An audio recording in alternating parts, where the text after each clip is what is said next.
Okay, so picture this.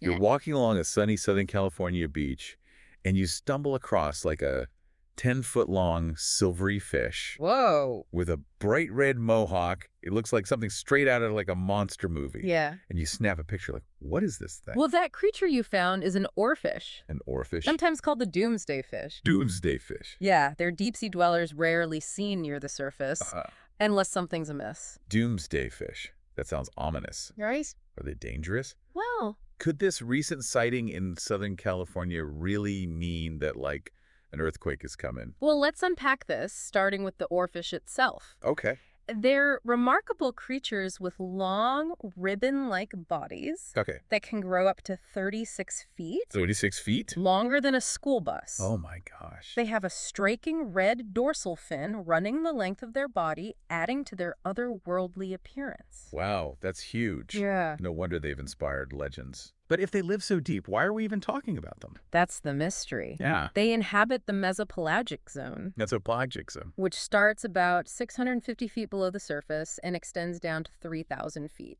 Okay. It's a world of twilight, Huh. with minimal sunlight, intense pressure, Wow. near freezing temperatures, and complete darkness. Okay, so that explains why we don't see them often. Yeah. But what about the doomsday connection?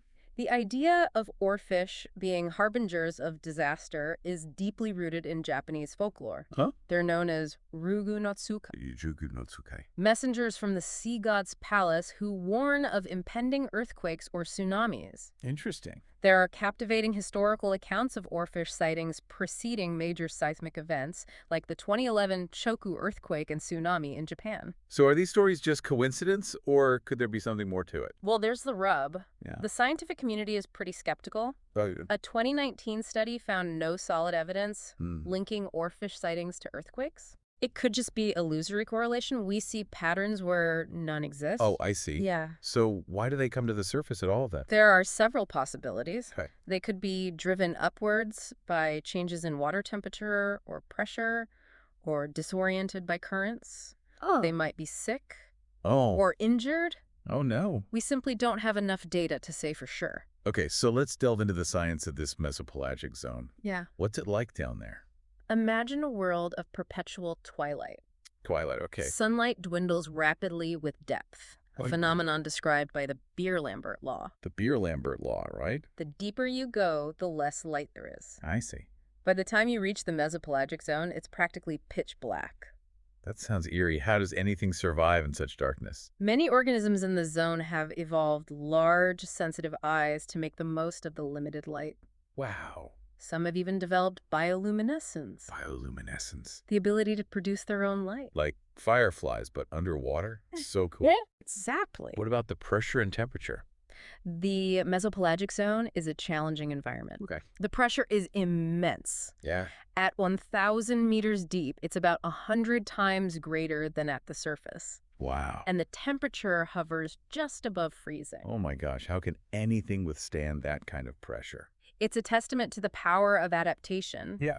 Deep-sea organisms have flexible cell membranes Okay. and specially adapted proteins that can function under these extreme conditions. Fascinating. So we've got this harsh environment, creatures with amazing adaptations, and a fish with a mythical reputation.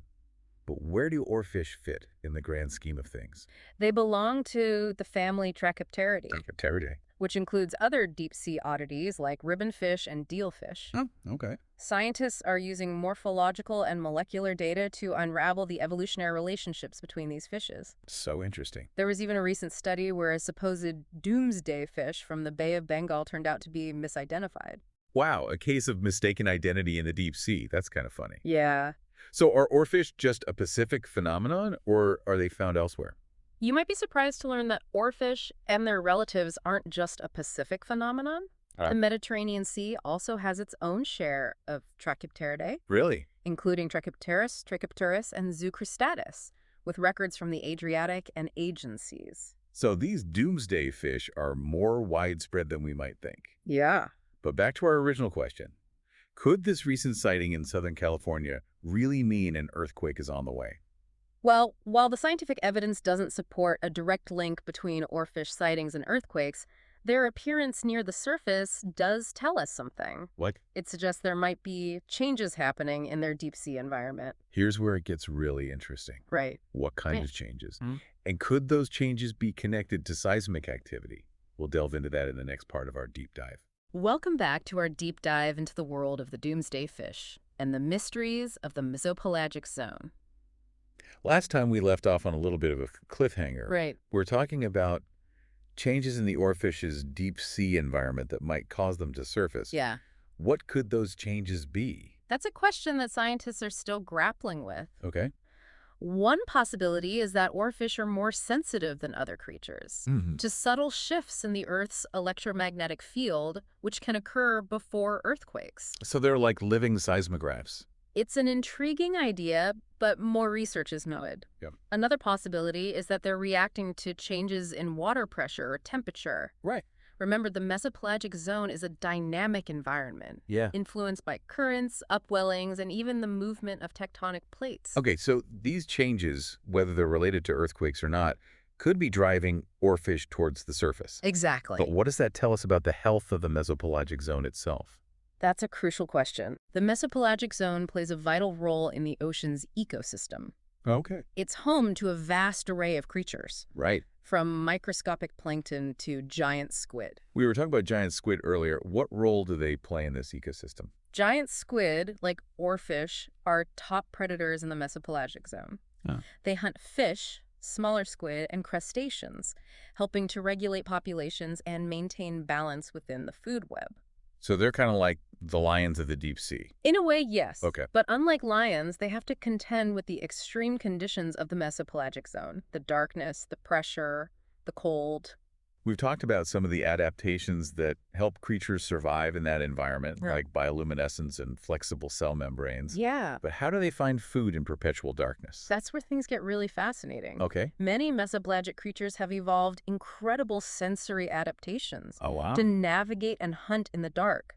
Some rely on sensitive lateral lines that detect vibrations in the water, while others have highly developed senses of smell or taste. So it's a world of shadows and whispers, where creatures are sensing their surroundings in ways we can barely imagine. Exactly, and giant squid with their enormous eyes, the largest in the animal kingdom, are masters of detecting the faintest glimmer of bioluminescence from their prey. Wow. Okay, so we've got oarfish, giant squid, and a whole host of other incredible creatures all adapted to this extreme environment. Right. But what about the oarfish sightings in Southern California? What could they mean for us on the surface? That's the million-dollar question. Yeah, but- While we can't say for certain whether these sightings are a precursor to an earthquake, they do serve as a reminder of the interconnectedness of our planet. Okay. Changes in the deep sea can have ripple effects that reach the surface. Even though the oarfish isn't a reliable earthquake predictor, it's still sending us a message. Precisely. It's a message that reminds us to pay attention to the health of our oceans, to study and understand the delicate balance of these ecosystems, and to be prepared for the unexpected. Well, I think I can speak for everyone listening when I say that this deep dive has been incredibly eye-opening. But there's one thing I still can't get over. What's that? Those hydrothermal vents you mentioned earlier. Oh, yeah. Ecosystems thriving on chemicals, completely independent of sunlight. It sounds like something out of science fiction. It does, doesn't it? Yeah. But it's one of the most remarkable discoveries in marine biology. Really? Imagine a world where life isn't fueled by the sun, but by chemicals spewing from the Earth's crust. Wow. It challenges our very understanding of what life is and where it can exist. Okay, I'm on the edge of my seat. Tell me everything. What kind of creatures live around these vents, and how does this whole chemosynthesis thing actually work?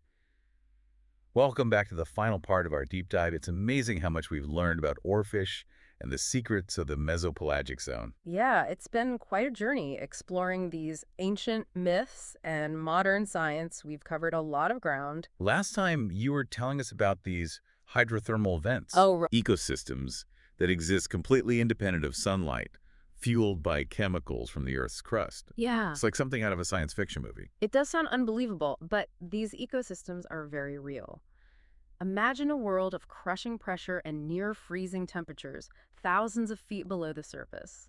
No sunlight penetrates this deep, yet life thrives around these vents, where hot, chemical-rich water spews from cracks in the Earth's crust. Okay, I'm trying to picture it. What kind of life could survive in such an extreme environment? Hydrothermal vent ecosystems are based on chemosynthesis rather than photosynthesis. I remember that term from biology class, but I'm a little fuzzy on the details. Could you explain it like I'm 5? Essentially, certain bacteria use energy from chemical reactions.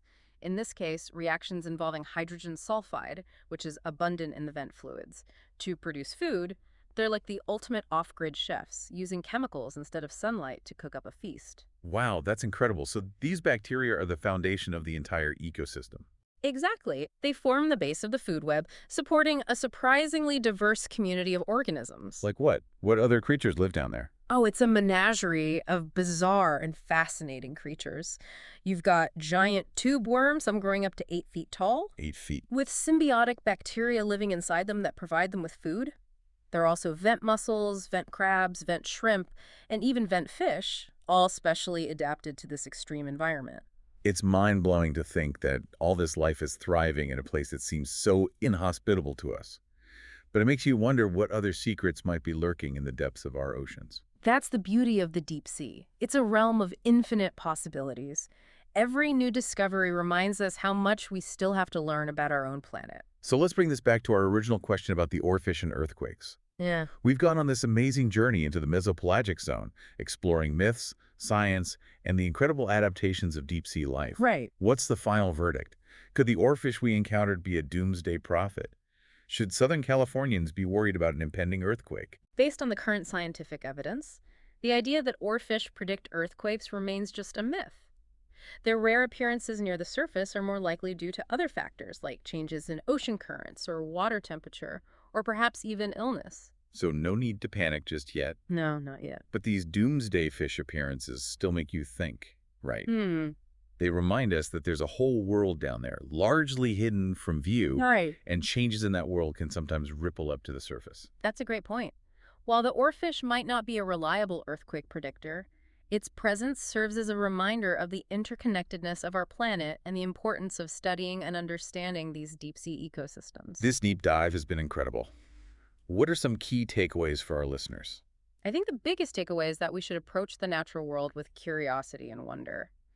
There's always something new to learn, and even creatures with ominous nicknames like the Doomsday fish can teach us valuable lessons about the interconnectedness of life on our planet. Well said. And who knows what other mysteries are waiting to be uncovered in the depths of our oceans. Thanks for taking us on this fascinating deep dive. My pleasure. Thanks for having me.